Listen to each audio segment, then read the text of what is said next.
Okay. Hey, everyone. Welcome to the DSO Study Club. This is Group Dentistry Now, and we're going to give everyone just a couple of minutes to file in, and we will just get into it very, very shortly. Like I said, about 2 minutes. This will be recorded. So if you, hopefully you're going to be here for the entire time, but if somehow you are not, or you want to share this with somebody who wasn't able to attend live, we will have the link to this up on our website.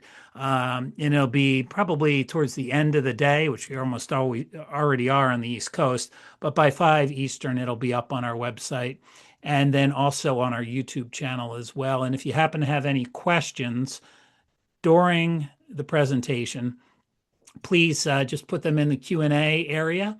And if we can't get to them now, Robert, be happy to answer them offline if for some reason we just can't fit them in because we got a bunch of questions ahead of time from registrants. So we probably have, I think I've got 2 pages of questions here that we're really excited to answer. And we have with us Robert Kim, who's the co-founder and chief business officer at Zuub. So, Robert, it's great for you to be here. Hey, thanks, Bill. Happy to be here. Really Yeah, and excited to have a chance to talk. and it's revenue cycle management is such a important topic, and Yep. it's so topical in the DSO space. Nobody talked about it 4 or 5 years ago. I don't even think the term people really knew what it was, right? They knew accounts payable and accounts receivable, and they knew things like that, but they didn't really understand, I think revenue cycle. So it's interesting. It really is. I think revenue cycle management has gotten the visibility it's been long overdue. And as a result of it, I think that there's a lot of people who are rushing to try to fill the gap or raise their hand saying, I think I know what the best solution is, or I understand what the problems are. Um, and I think there are a lot of things that about around revenue cycle that are still either a mystery or unknown or misunderstood. And it seems like there's that famous saying, when you've seen one DSO, you've seen one DSO. And when you've probably seen one DSO's revenue cycle management, you've seen one DSO's revenue cycle management. So everybody seems to be Yeah. doing things differently. Some are probably incorporating some type of automation or AI, and a lot of it's still manually done. And I think you could even look at the size of groups, and you would say one that might have 100 locations is doing managing revenue cycle completely differently than another one that has 100 locations. And I'm sure you've got a lot of perspective, so you can shed some light on that topic as well. Yeah, you're absolutely right. Every, every DSO is alike and unlike in many different ways, and revenue cycles absolutely one of those areas where there are certain features that are going to be consistent across every single one of these DSOs. Now, how they decide to solution it, how they decide to work it, it's really organizational choice and preference because every one of these organizations are run a little bit differently. They might have different charters by which they're trying to grow and improve their business. So there's a lot of flexibility there, but there is also some constants that I don't think that everyone really understands how to get access to some of these constants, how to make them the bedrocks of their RCM cycle. So I think we've given everybody enough time to come on in, and looks like we've got a good crowd. So we'll again start things off. Robert, I'll kind of let you start things off, and then what I wanted to do is answer some of the questions or ask you some of the questions and have you answer them. But we get, like I said, we probably have looks like about 15 to 20 questions that came in that we're going to answer throughout the discussion here. If Great. you happen to have a question, though, that you didn't ask, just put it in the question and answer section. And like I said, Robert will try and get to it if we have time. We should have a little bit of time at the end to answer any questions. But with that, I'll kind of let you kick things off, Robert. All right. Awesome. Thanks a lot, Bill. So let's just start off with the title slide here to kind of frame the discussion. And I think that this is one of those knowns in terms of the industry. Everybody understands that to sometimes to a visceral extent that if we don't have good data, that has downstream impacts that can be catastrophic at times and at other times can be silent. And it's one of the areas I think right now, especially as so much chatter has come around, well, AI is going to fix the world or AI is going to break the world. Depends on your perspective as far as that's concerned. But there is an opportunity here within our industry, and it's happening at all levels of the value chain. It's happening at the payers. It's happening with the provider level, the platform level, and even at the patient level. Everyone is trying to understand, well, why are certain things broken, or why do they appear to be broken, and what are some of the things that we can do? Let me do before we jump into things. Let me briefly introduce myself. So, like Bill said, my name is Rob. I'm one of the co-founders here at Zuub. What we do at Zuub is, end of the day, we provide the best, most reliable, deepest insurance information for the industry as possible. We work with some of the largest payers and some of the largest DSOs in the country. And what I'm really excited to do to share with everybody on the webinar today is what is it that they're able to do today that they may not realize is available to them as an option for them and for their business, and what are some of the best companies out there doing today. When we think about data, the quality of data is paramount when we're in dental RCM. The biggest challenge around this is not knowing what data can I trust and why. Why can I or can't I trust the particular sources of data? In terms of the downstream impact, I think we've all felt that, whether it's personally as a patient and consumer, or professionally in your various roles in your organizations. It's the impact of having inaccurate data is well known, but it's how do we solve this? So let's think about this from what are organizations doing today. So whether you're a DSO, whether you're a private practice or a Fortune 500 company, everyone is spending massively on this idea that we can automate it. Not only can we automate it, we should automate it. And I would say as a technologist, it's a resounding yes, we should, but we need to take a step back and understand what the limitations are of the current technologies and tools, and how should we be expecting to be using these different technologies and tools. So automation, absolutely. We're all tasked to do more with less, and one of the ways to do that is to try to automate those repetitive tasks. It's a natural progression in that sense. So there is a question that came in, which I think is appropriate here. So and this leads to your introduction a couple slides back. But first off, do you think management's hoping that AI can fix a lot of the issues out there right now? All of them? Is it the solution? To the first part, do I think that management is hoping? Yes. Management is absolutely hoping that AI can fix it. And there are a variety of reasons for that, Bill. You have staffing shortages. I mean, I don't think that there is a single office out there that hasn't had the pain of staffing turnover.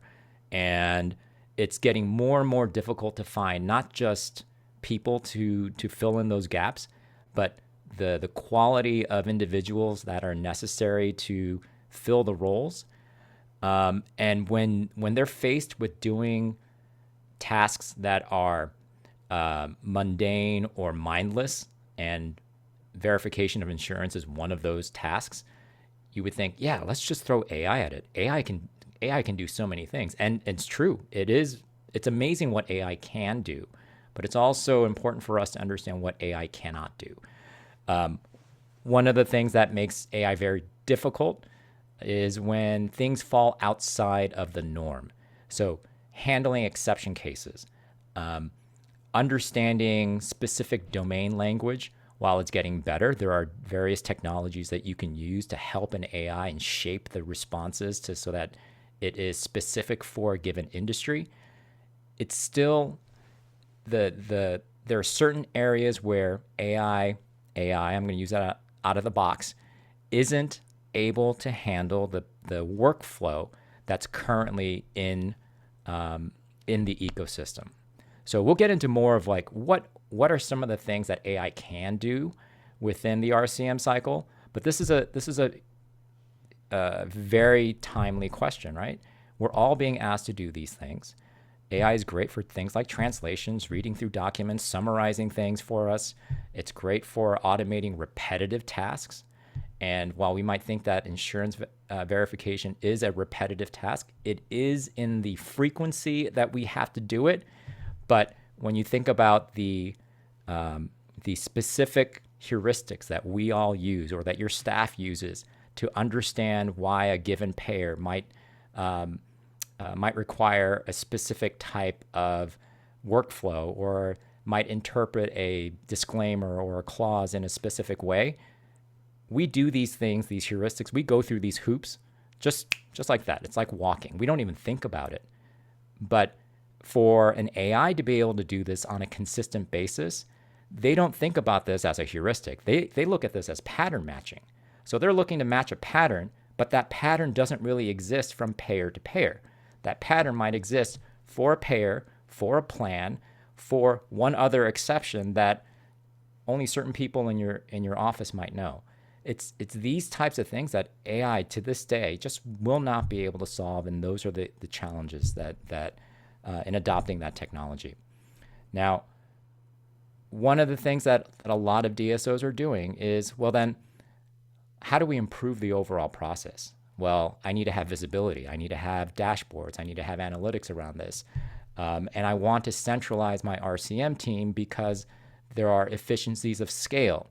Not all DSOs are doing this. There are some really large DSOs that are still managing RCM at the edges. And by the edges, I mean the offices, right? The in-office teams are still handling those RCM tasks.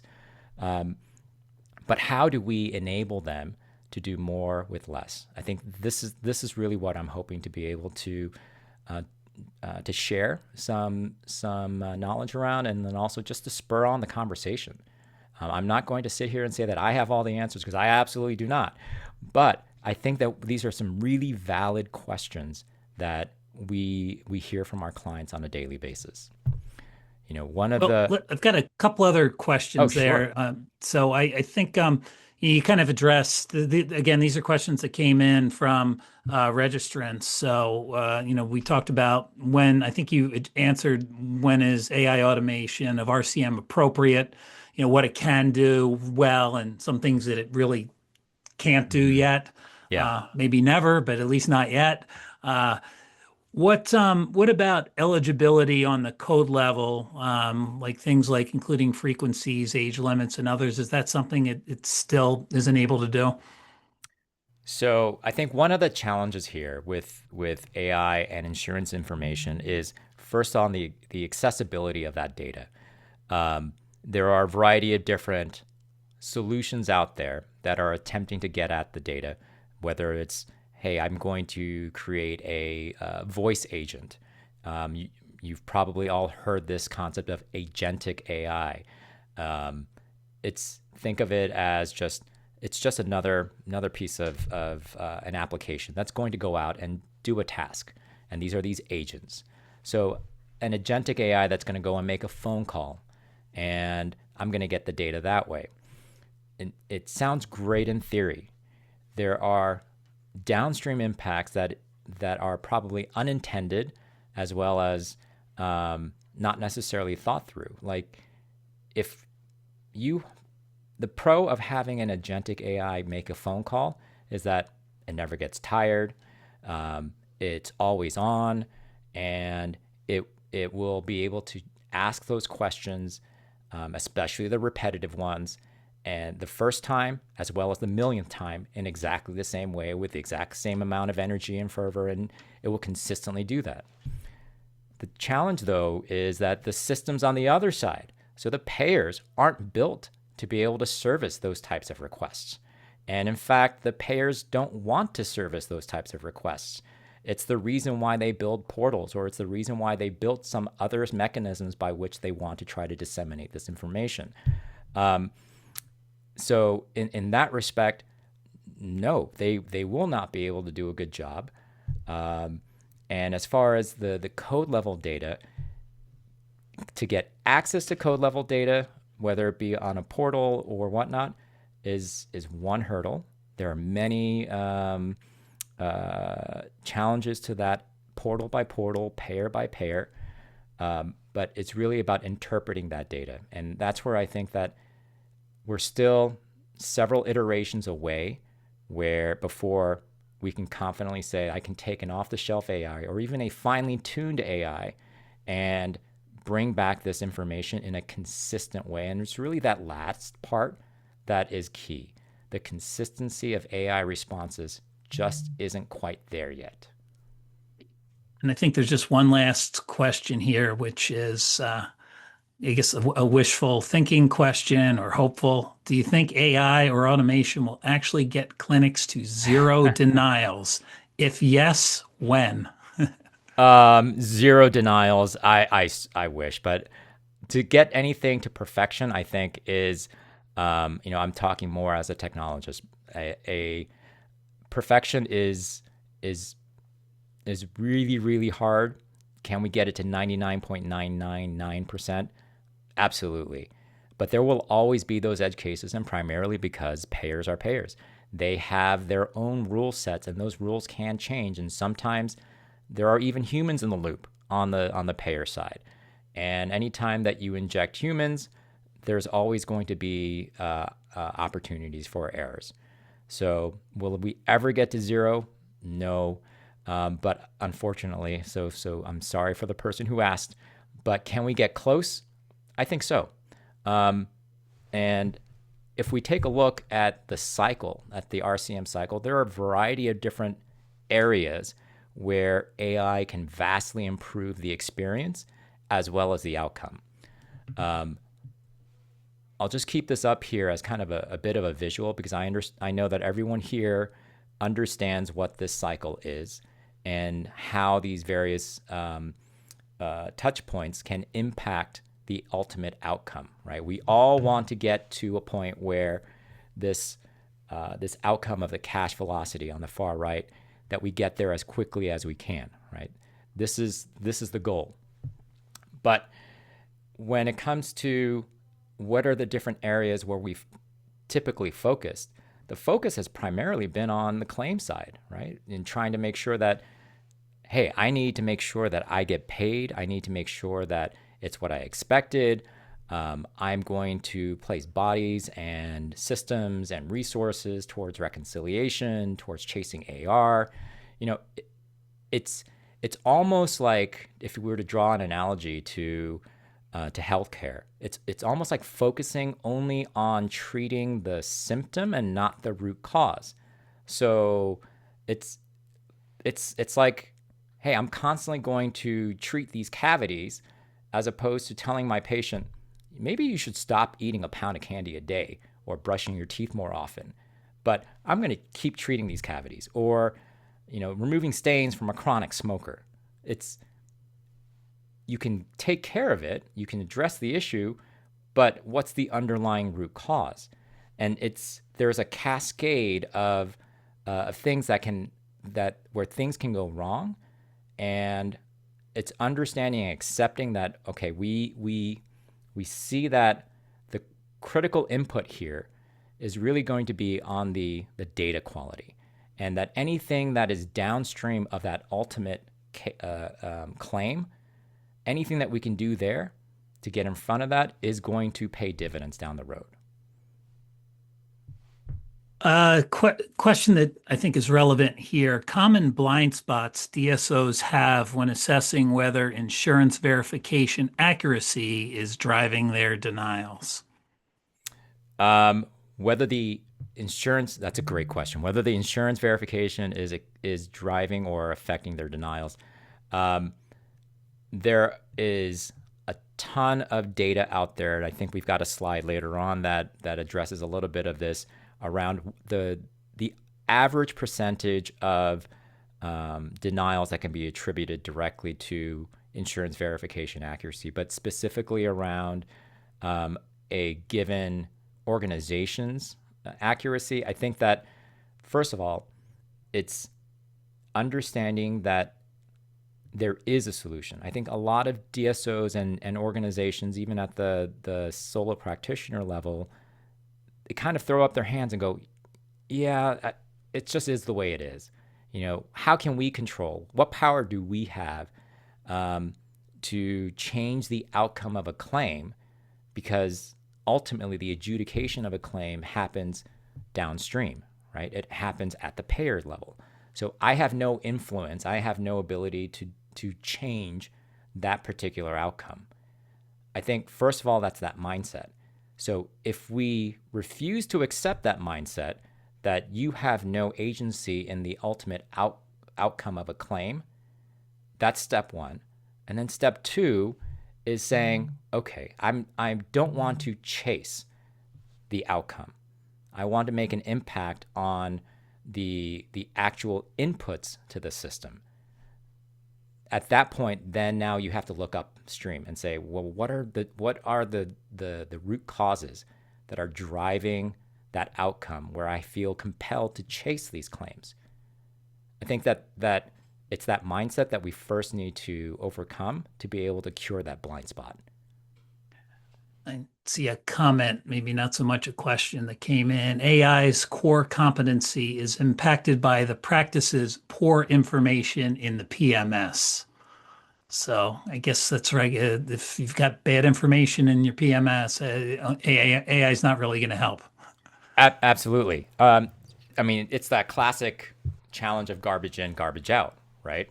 And yes, there is a lot of data hygiene that many organizations need to do a better job of internally in the practice management system.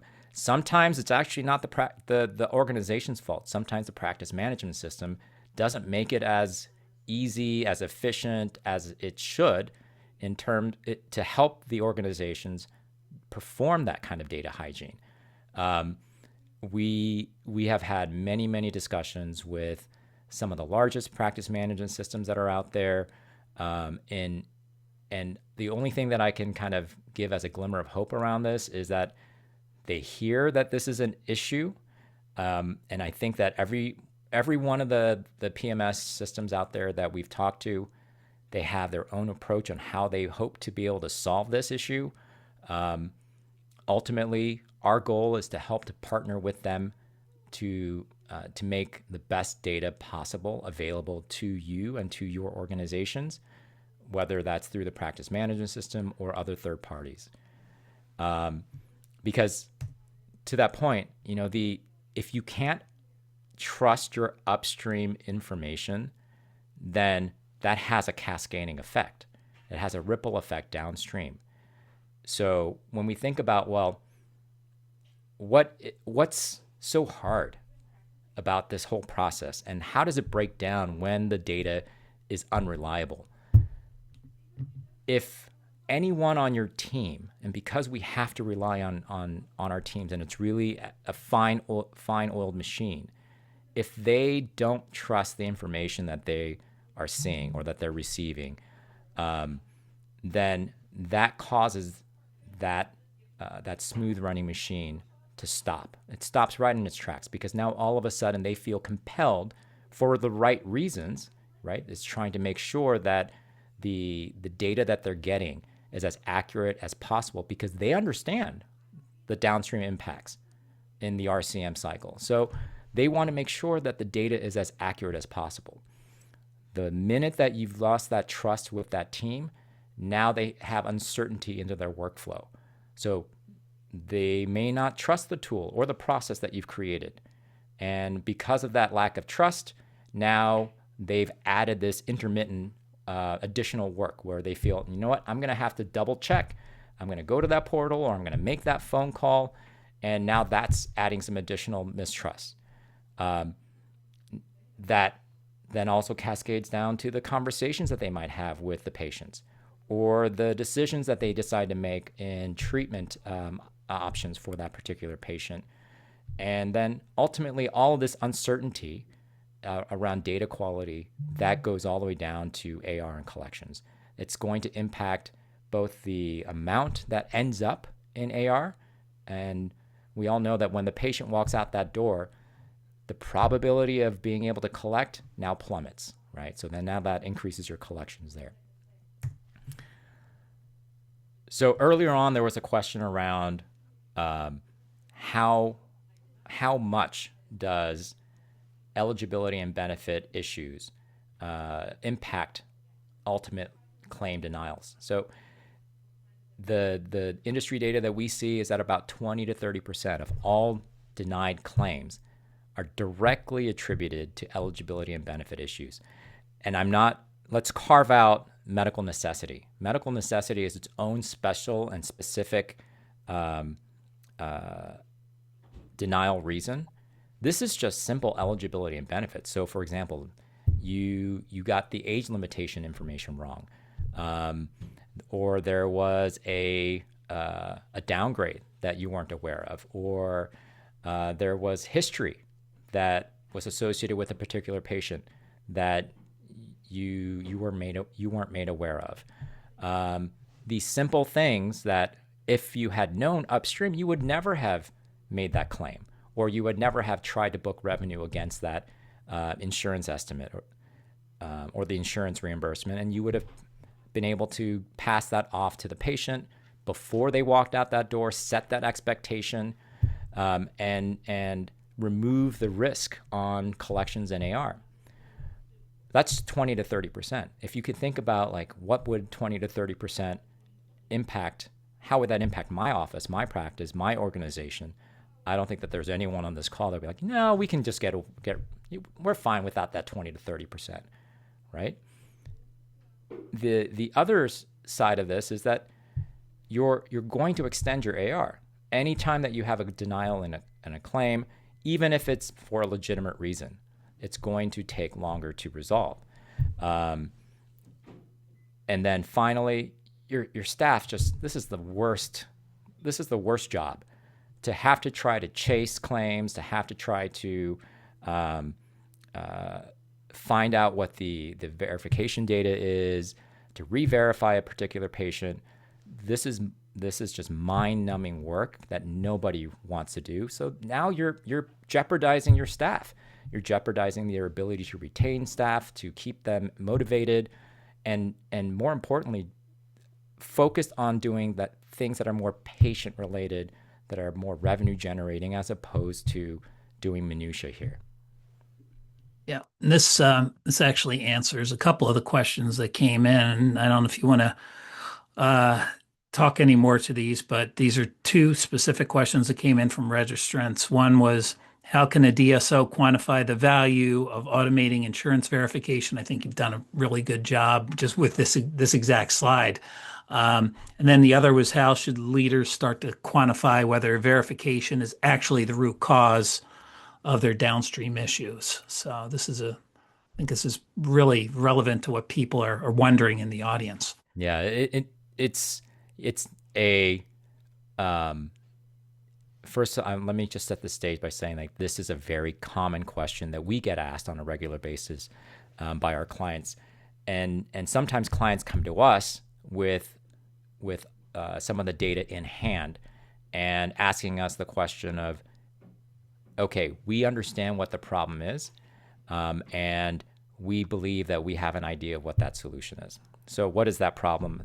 The question about how do we quantify whether or not verification data or ability or inability to get verification information is the root cause. First thing would be that a lot of organizations do is to try to get a ratio of estimate to actual reimbursements. So when you present the patient estimate alongside the insurance reimbursement amount before the patient leaves, compare that to the actual claim outcome. Some systems make that easier than others to perform. And for others, you might be thinking, oh my God, that data is either inaccessible or be really difficult to try to gather.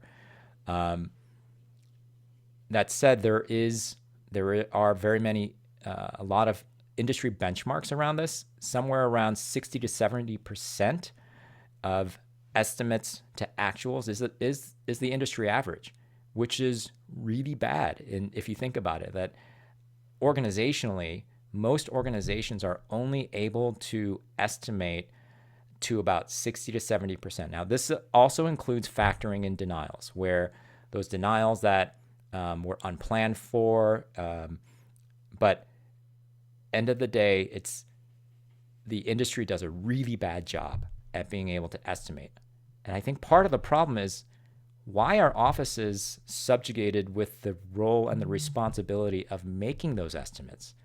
If you think about it, the estimates, shouldn't that be the payer's job to tell us what they are willing to reimburse, not necessarily the office's job to try to calculate and estimate based on the convoluted formulas that the insurance company may or may not publish publicly. It is a known challenge, not just by providers and organizations, but also by the payers themselves. So we have the privilege of sitting in on many of the payer committees and industry trade groups. This, I guess, and surprising in a good way, is a challenge that the payers recognize. I think that what a lot of payers feel is that they don't quite see what they can do or how they can get their organizations to provide some of the information that they need, because there are systemic issues on their side. Be happy to have conversations around that. It's fascinating, almost in a very sad way, about how some of these payers want to make a change, want to help the providers, but feel handcuffed and unable to do so because of systemic constraints that they have within their organizations.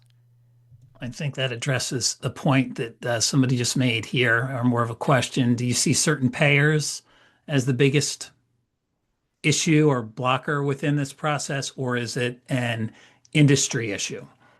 Yeah, it's definitely both. There are many payers that are trying to make a difference and do things in a different, better way.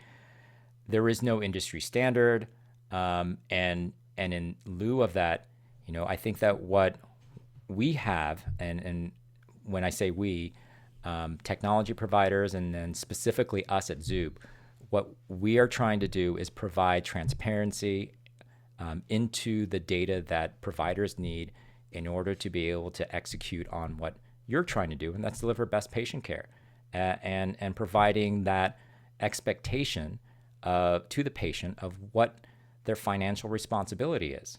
End of the day, if most patients, they would be okay with understanding what their upfront cost is as long as it doesn't change. The worst thing in the world that we do as an industry today, though, is, yeah, Bill, you know what, today, let's get $100 for you from this treatment. 2 months later, so sorry, Bill, we didn't get exactly what we thought from the insurance company. Here's another bill for $25. I mean, that's a horrible experience. Horrible for the provider, for the patient. The only one that kind of walks away scot clean right now is the payer, and that's a big problem. We're here to try to address that. Yeah. And you don't experience that as a consumer really in any other industry, no, right? It's unique. It's like normally when you pay for something, it's right, even if it is your and I think even on the medical side of things, it's much cleaner, it seems. absolutely, And that's not absolutely. clean there either. Yeah, it's a bigger issue in dental than it is in any other industry. I mean, could you imagine, Bill, if you pay for something on Amazon and then Amazon comes back a month later and says, "Hey, Bill, you know what? That thing that you bought a month ago, it's actually going to cost you $10 more." No one would. No one would accept that. But yet, this Right. is the world that we live in.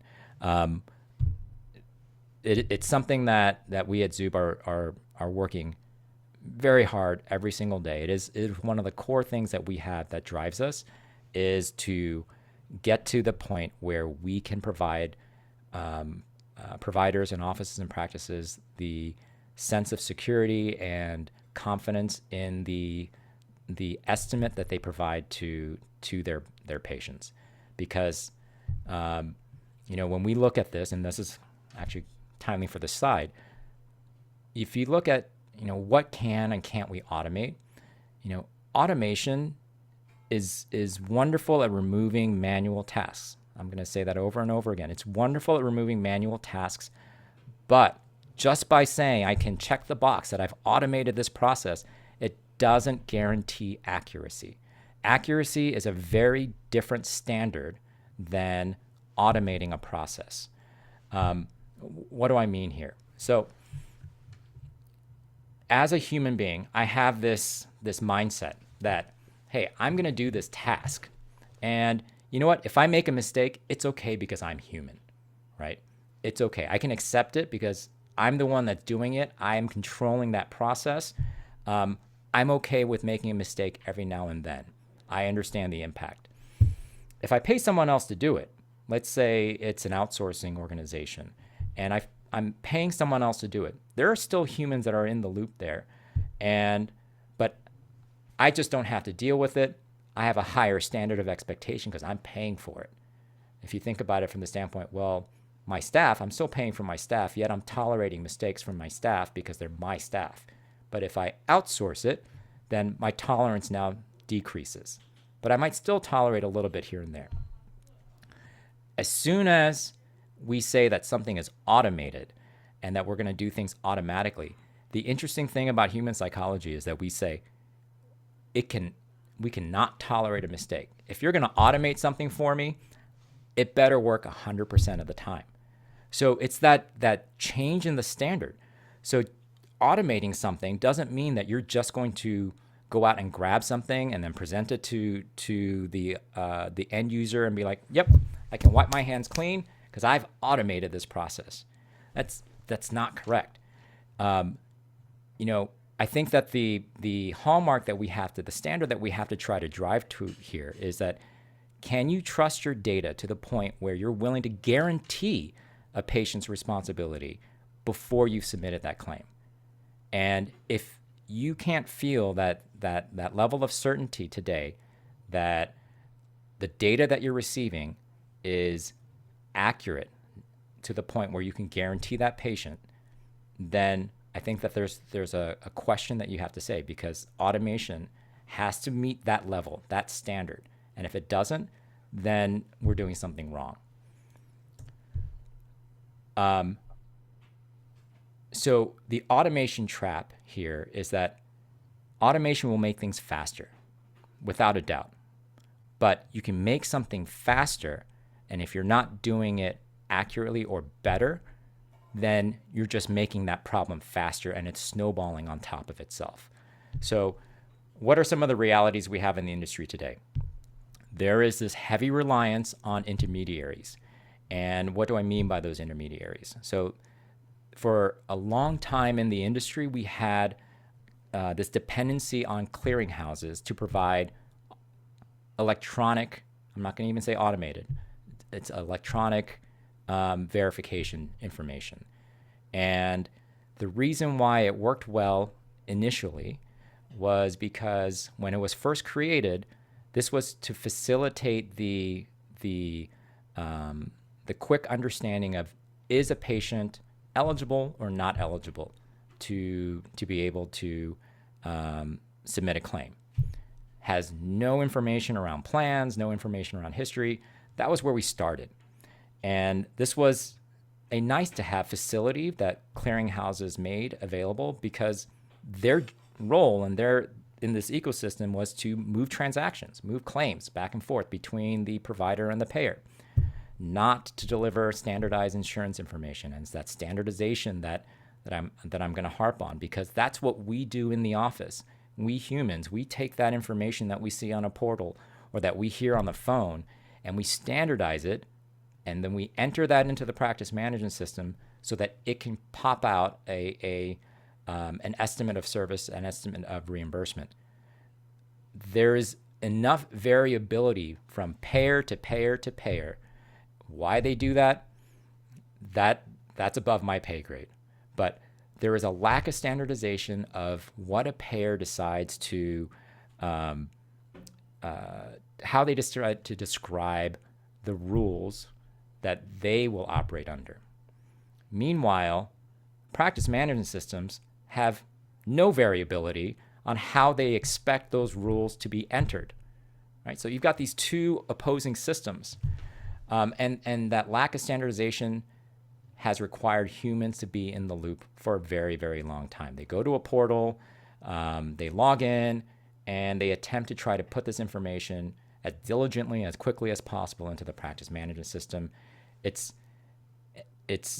just isn't consistent enough, which is why we feel like automation should help us. But this variability or the lack of consistency is the largest source of pain in this whole process. There's a question that came in about MFA. So, what is the most efficient way for teams or vendors to deal with the MFA many payers are requiring for portal access? Yeah, MFA for anyone who might not be familiar with the acronym MFA, multi-factor authentication or two-factor authentication. Anytime that you go to a website and they ask you for your username and password, and you have to enter in the code that you get via email or via SMS, or sometimes they use an authenticator app, that absolutely poses a challenge. Many teams have day-to-day challenges of between their team members where they're trying to chase that code, or if they're working with a third-party partner and trying to set them up so that they can have autonomous access to those codes, it's absolutely a challenge. I would say that the most efficient way is to set this up with your partner so that they can run autonomously. Now, I think a concern that many organizations have is that, well, do I really want to share an account or provide an account for a third party? Well, that third party is already using all of this data or has access to all of your data, whether it's in the practice management system or from the portal itself, to try to accelerate your systems. It's at the same time, the account creation is still 100% within the control of the office. The way that we work with offices today is that we have an automated system that allows us to manage those accounts, those credentials on behalf of the office itself. Whether it's at a 1,000+ location DSO or a solo office, what we do is we register the accounts with us, with Zuub, and our automation process will then go off and manage the health of that credential. So it's always separate from your office. It will never interfere with your office process. We will never ask the office to say, hey, can you enter that 2FA code that went to your office phone number? That doesn't happen. And we guarantee that the account will never get locked out. It's one of the small nuanced differences of understanding how to work with the payers and work within their ecosystem. And for many of these payers, we also have agreements where some of these restrictions are relaxed, or we have different restrictions placed upon us. So I think that it's a bit of a multifaceted approach. The commonality here is that if you have a account with a payer that you're looking to use for eligibility and verification services, it needs to be dedicated for that purpose, as opposed to commingling with any of your other office activities. Excellent. We had question that came in a little bit earlier that I didn't see until now, but it's interesting. Should practices have access to aggregated historical data from payers or trusted third parties showing how similar claims have been paid? This seems to solve a bit of an issue of at least giving the practice some insight to the revenue involved in the risk of denial, the dollar amount. Yeah. So should they? I'm a wholehearted believer in data transparency, so I'm going to say yes. What is the probability that this will happen? I think that a lot of payers right now are still walking a fine line and learning how to navigate data transparency. Many payers, for example, with some of the large DSOs we work with, they still don't have the ability, whether it's a technical hurdle or an organizational hurdle, to share data between offices that are under the organization, even if it's under the same tax ID. So to let alone share historical information around how they've adjudicated claims across offices, you're asking a lot of a payer. I think that where we're trying to work within the system here is to provide that level of transparency back to the organizations in terms of, well, we've seen, we being Zuub, we've seen the following claims adjudicated in the following way, and we believe that with an X percentage of probability that this will happen, whatever that outcome might be. That is where the industry is going in terms of how do we possibly help offices get in front of the challenge. There are many DSOs that we work with that are actively trying to solve this within their own organizations in this exact way, using the data that they have around claims, around eligibility and benefits, and using that to power their estimations.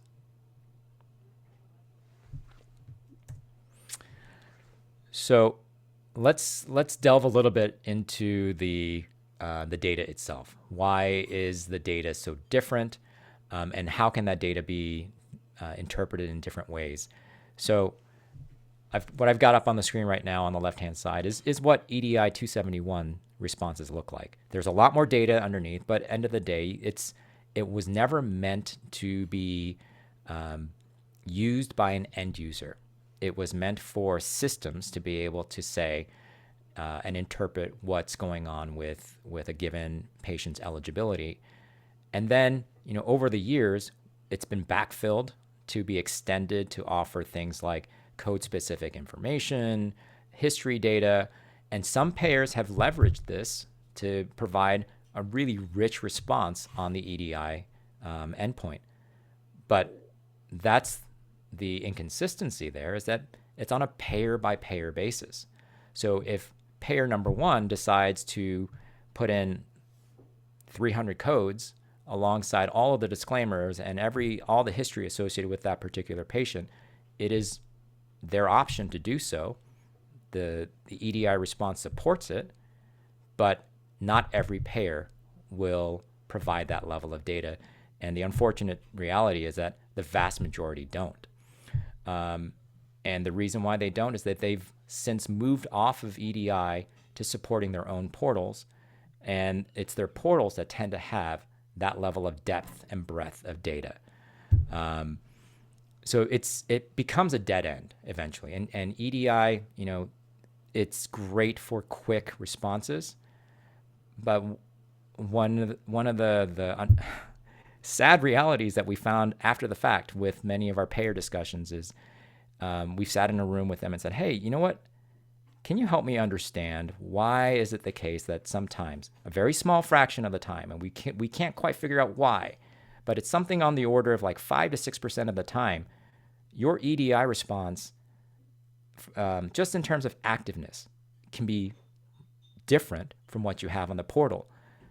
And the number of payers are like, yeah, that happens. That's because, I'm just going to call him Bob in this case. Bob built that EDI server overnight, and we don't always synchronize the data the same way with the EDI system as we serve for the portal. It's not just from one payer. There's several payers that have told us something similar where they have their own Bob. Bob can be one or two people. I'm not going to always say that it's just one, but they've built this EDI system almost like a forgotten stepchild that doesn't always coordinate with the information that you would expect on the portal. In which case, well, going back to the trust side of things, why should I use it? How can I trust that? So where should I go to get a source of truth? Like, what is that truthiness that I'm looking for? It's to get to the source itself. So where are the payers themselves saying that this is our ultimate source of truth? What do we, from the office standpoint, believe is the ultimate source of truth? And that's getting it straight from the payer portals or from the payer systems themselves.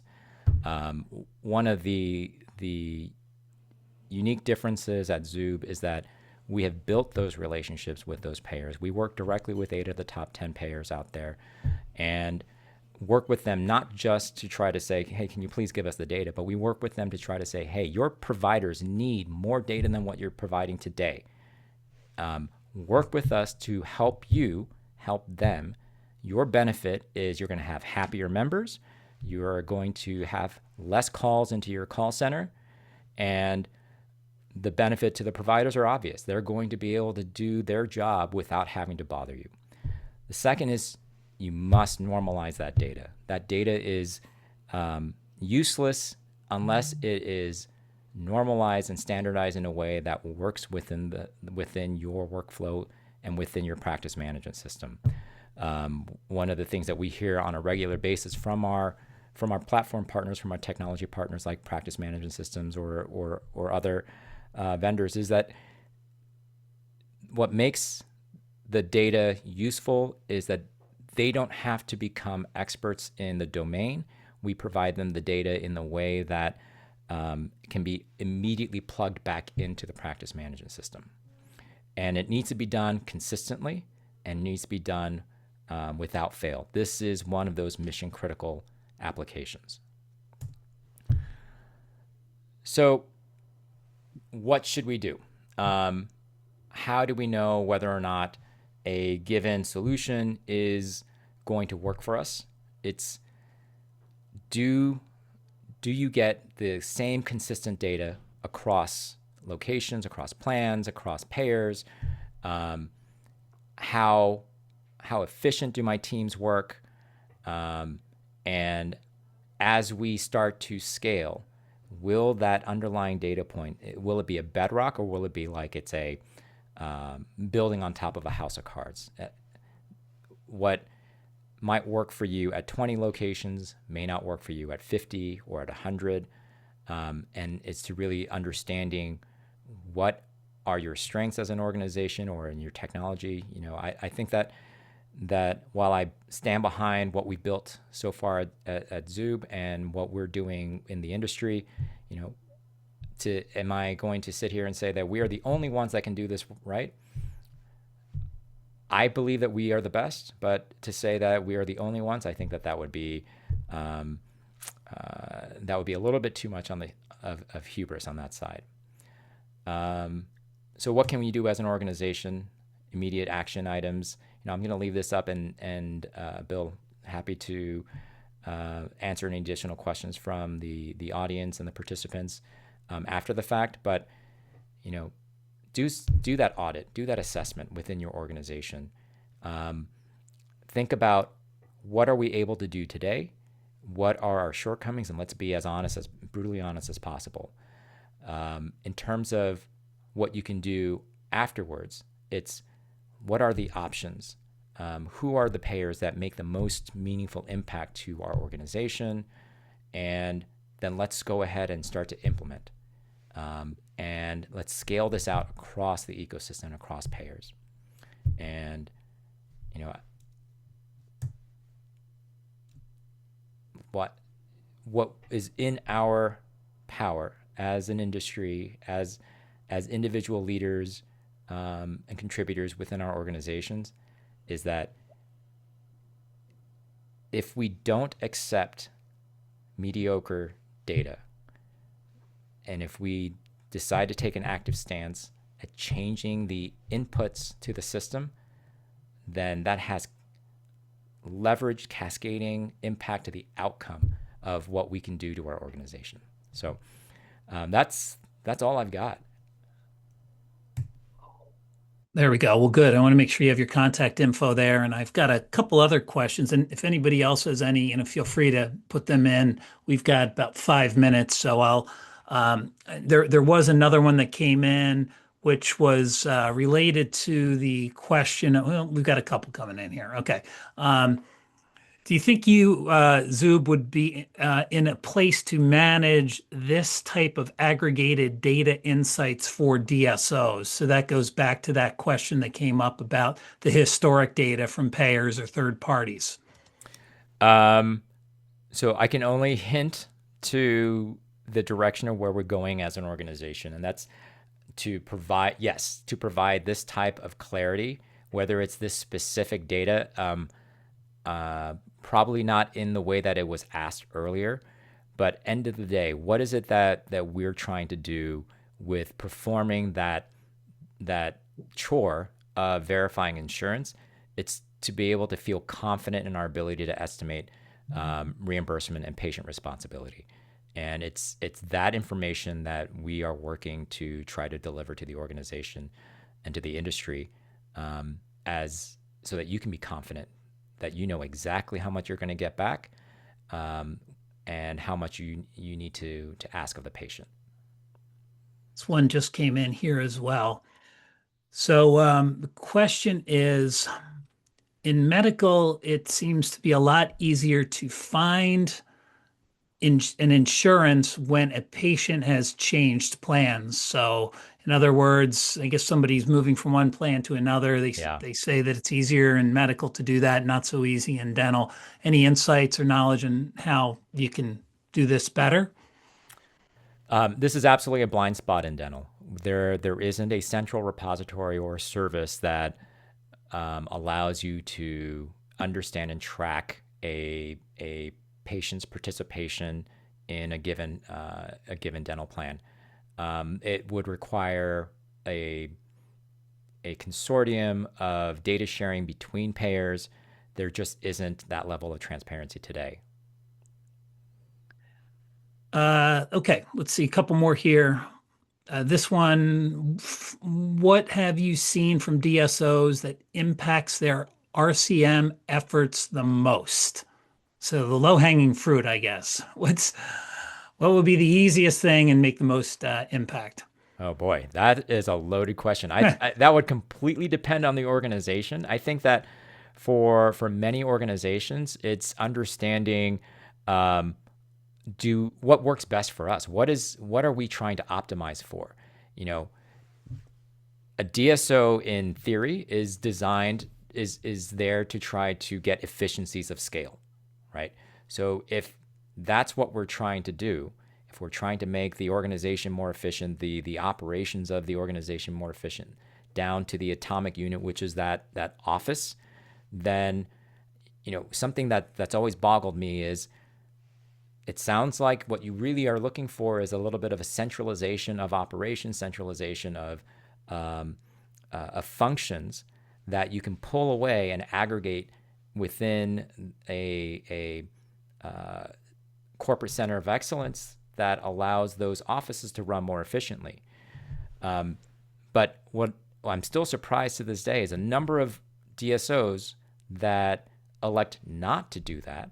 And I'm sure that there is a variety, or I know that there's a variety of reasons why.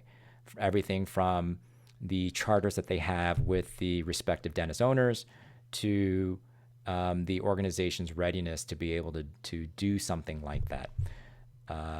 But I think that depending on what your appetite is for centralization, then the next low-hanging fruit is, how do we automate as many of those processes as possible so that we can help the individuals that are left to do the day-to-day focus on those those revenue generating or patient facing, patient satisfying generating activities as possible.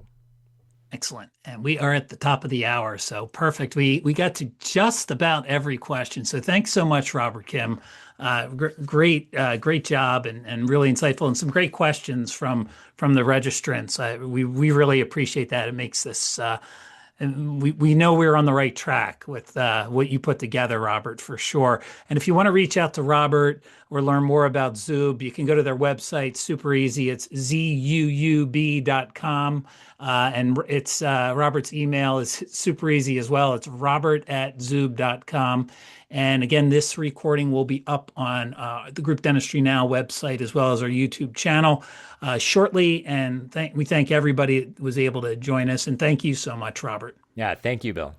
All right. Appreciate it. Thank you, everybody.